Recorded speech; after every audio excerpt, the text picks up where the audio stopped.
तर मंडळी शिडे पाहत आहे. 2 महिन्यापासून याचं सारखं पोलन केलं.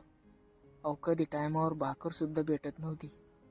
मामूर खर्च केला, आबाळ कष्ट केले आणि 7-8 दिवसापासून पावसानं धुमाकूळ घातली. अहो इकून तिकून दसरा तर गेलाच पाण्यात, पण दिवाळी सुद्धा पाण्यात गेली. विचार करा. हे पहा, प्रत्येक झाडाचे 7-8 बोंड्या अशा साडल्या पहा. काय करण शेतकरी.